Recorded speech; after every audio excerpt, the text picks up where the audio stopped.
اختلال نعوذ مشکلی که ممکنه اولین هشدار بیماری قلبی باشه. بله، درست شنیدید. سلام دوستان، من دکتر پوریا هستم و امروز میخوام در مورد موضوعی صحبت کنم که میلیون ها مرد در سراسر دنیا با اون درگیرن، اما بسیاری از افراد از صحبت کردن درباره اون خجالت میکشند. یعنی اختلال نعوذ. شاید تصور کنید این مشکل فقط مربوط به افزایش سن. شاید فکر کنید اگر یک مرد دچار اختلال نعوذ بشه یعنی لزوماً تستوسترونش پایین اومده، یا شاید تصور کنید تنها راه حل مصرف داروهایی مثل ویاگراس. اما حقیقت بسیار پیچیده تر و در عین حال جالب تر از این حرف هست. در پایان این ویدیو متوجه میشید که چرا اختلال نعوذ گاهی میتونه سالها قبل از سکته قلبی خودشو نشون بده، چرا بعضی از مردان جوان هم دچار این مشکل میشن، و مهمتر از همه این که چه کارهایی میتونیم برای بهبود شرایطش انجام بدیم. پس تا پایان ویدیو همراه من باشید. اما قبل از اینکه بپردازم به موضوع جذاب ویدیوی امروز، حتما چنل رو سابسکرایب کنید و ویدیو رو برای دوستان آشنایان خودتون بفرستید و شیر کنید. اگر از ویدیو خوشتون اومد حتما اون رو لایک کنید و در قسمت کامنت ها نظرات ارزشمند خودتون رو برای من بنویسید. قبل از ماجرای جنگ، ویدیوهایی که داشتیم همیشه این رو میگفتیم که دکمه تانکس و یا لینک دونیت مالی ریالی که در دیسکریپشن اون رو میذارم، هر کمک نقدی که از طرف عزیزان دلم بشه مستقیما در جهت کمک های پزشکی به افرادی که توان مالی ندارن صرف خواهد شد. اما میپردازیم به موضوع جذاب ویدیویی خودمون. اول از همه باید بدونیم که نعوذ چگونه اتفاق میفته. بسیاری از افراد تصور میکنند که نعوذ فقط به میل جنسی مربوطه، اما خب واقعیت اینه که نعوذ نتیجه همکاری همزمان مغز، اعصاب، هورمون‌ها، عروق خونی و عضلات. حالا چجوری؟ مغز باید پیام مناسب رو ارسال کنه، اعصاب باید سالم باشن که بتونن این پیام رو دریافت کنن، رگ‌های خونی باید بتونن خون کافی رو منتقل کنن و هورمون‌ها باید در محدوده مناسب خودشون قرار بگیرن. اختلال در هر کدوم از این مراحل میتونه باعث ایجاد مشکل بشه. به همین دلیل اختلال نعوذ همیشه یک بیماری مستقل نیست، گاهی فقط نشونه وجود یک مشکل دیگر در بدنه. باور اشتباهی وجود داره که میشه گفت بزرگترین باور اشتباه شماره 1 ما هستش. اون هم اینه که اختلال نعوذ فقط در سالمندان اتفاق میفته. آقا این باور کاملا غلطه. امروزه تعداد قابل توجهی از مردا از رنج 20 سال بگیر تا 40 سال با این مشکل مواجه میشن. استرس شدید، اضطراب، کمخوابی، مصرف سیگار، چاقی، کم تحرکی و حتی استفاده بیش از حد از محتوای جنسی اینترنتی یا سایت های پورن میتونه در ایجاد این مشکل نقش داشته باشه. بنابراین سن تنها یکی از عوامله و نه همه ماجرا. باور اشتباه شماره 2 اینه که هر کسی اختلال نعوذ داره لزوما تستوسترونش پایینه. خیر، یه خیر بزرگ. بسیاری از مردانی که تستوسترونشون کاملا طبیعیه، حتی میتونم به شما بگم بالاتر از حد طبیعی و نرماله، ممکنه دچار اختلال نعوذ بشن. چرا؟ چون مهمترین عامل در بسیاری از موارد سلامت و عروق خونیه. اگه خون کافی به حالت تناسلی نرسه، حتی شما بمب تستوسترون هم باشی، چی میشه؟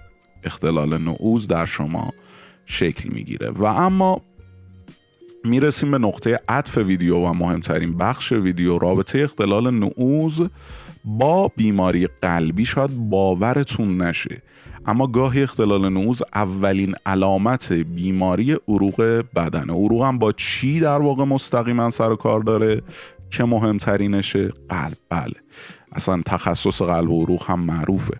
رگ‌های حالت تناسلی قطر بسیار کوچکی دارن. به همین دلیل اگر گرفتگی عروق شروع بشه، این رگ‌ها زودتر از رگ‌های قلب علائم رو نشون میدن.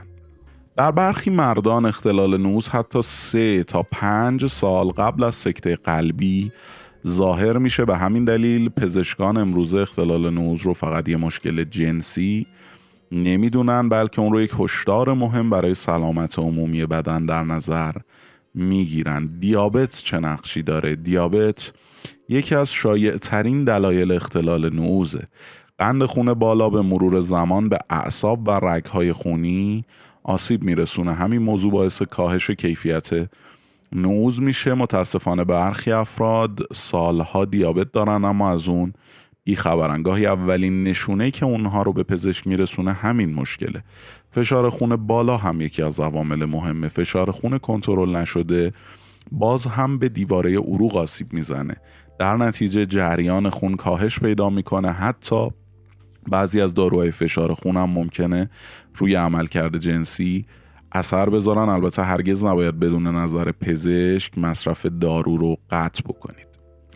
اما در رابطه با لایف استایلی که باید داشته باشید برای اینکه پیشگیری کنید از اختلال نعوز و در ادامه اون یا به تبع اون از در واقع ناسالمی رگ‌ها و باز هم در تبع اون از سکته قلبی. یعنی ببینید چه زنجیره منظمی است که شما از یک مشکل جنسی شروع میکنی برای لایف استایل سالم و در نهایت این باعث سلامت قلب و عروق شما میشه. اگه بخوایم یه عامل مشترک رو تو اکثر مردای مبتلا پیدا بکنیم، قطعاً اون چیه؟ لایف استایل یا سبک زندگی ناسالم.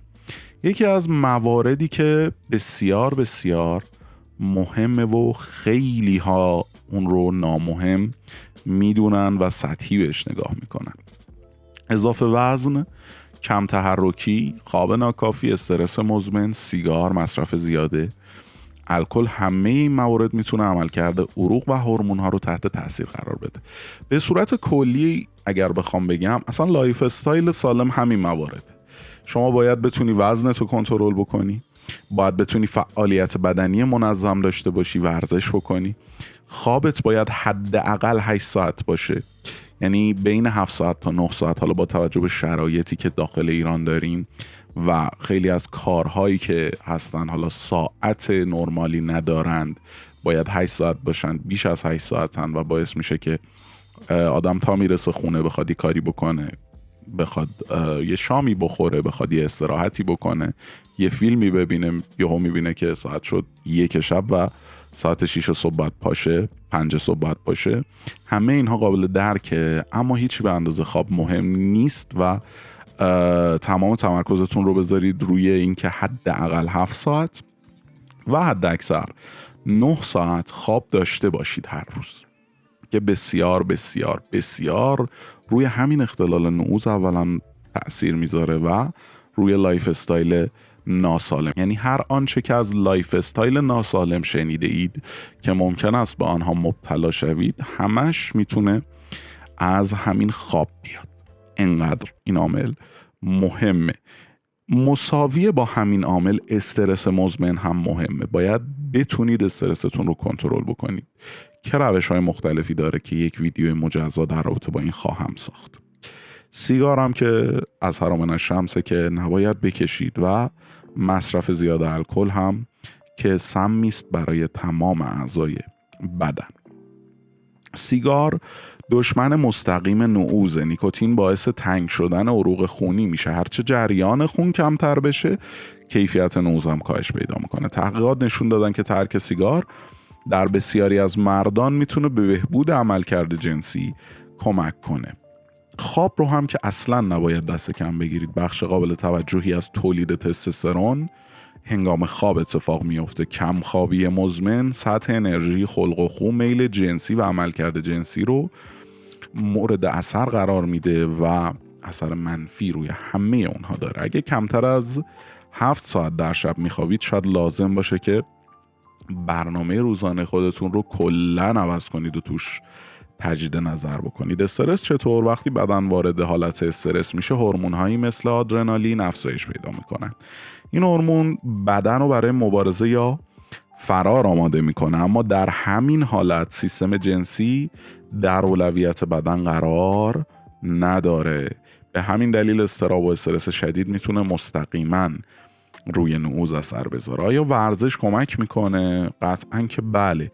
فعالیت بدنی منظم باعث بهبود گردش خون میشه، باعث کنترل وزن میشه، باعث کاهش استرس و بهبود سلامت قلب میشه که همه این عوامل میتونه به عملکرد بهتر بدن کمک بکنه. پیاده روی منظم، دوچرخه سواری متعادل و تمرینات مقاومتی از جمله فعالیت‌های مفید هستن. حالا به سوالی میرسیم که خیلی هم میپرسن آیا ویاگرا درمان قطعی است؟ قطعا که خیر. داروهایی مثل ویاگرا علت اصلی مشکل رو درمان نمی کنن. اونا فقط در برخی از افراد به بهبود موقت عملکرد نعوزشون کمک میکنن. اگر علت اصلی دیابت، فشار خون، بیماری قلبی یا سبک زندگی ناسالم باشه، باید اون عامل بررسی بشه و مدیریت بشه که اینو من در ویدیوهای قبلیم هم گفتم. شاید ویدیویی داشتیم که ویاگرا رو معرفی کردیم و بنا به سیاست‌های یوتیوب حالت تبلیغ طور از ویاگرا گذاشتیم، اما اگر ویدیو رو ببینید داخل ویدیو ما گفتیم که ویاگرا درمان نیست. مشکل اینجاست که افراد فقط به تامنیل و تایتل توجه میکنن، نهایتاً 2-3 دقیقه ویدیو رو میبینن و فی امان الله میرن. تا انتهای ویدیو رو اگر میخواید نظر بدید یا اگر میخواید واقعاً علمی بر علم شما اضافه بشه نگاه بکنید، بعد نظر بدید. چه زمانی باید به پزشک مراجعه بکنیم؟ ببینید، اگر اختلال نعوز به صورت مکرر تکرار بشه، اگر ناگهان شروع شده باشه، اگر همراه با علائمی مثل درد قفسه سینه، تنگی نفس یا خستگی غیرعادی باشه، خیلی مهمه ها، یا اگر کیفیت زندگی شما رو تحت تاثیر قرار داده باشه، باید سریعاً به پزشک مراجعه بکنید و مورد آزمایش قرار بگیرید. جمع‌بندی نهایی هم مثل همیشه داریم، اختلال نعوز همیشه فقط یک مشکل جنسی نیست، این مهمترینشه. گاهی میتونه هشداری از طرف قلب باشه، گاهی میتونه نشانه دیابت باشه، گاهی ناشی از استرس، کمخوابی یا سبک زندگی ناسالمه و گاهی ترکیبی از همه این عوامل که خب این نگران کننده ترینشه. به همین دلیل مهمه که به جای پنهون کردن این مشکل یا مصرف خودسرانه داروها، علت اصلیش رو اول شناسایی بکنید.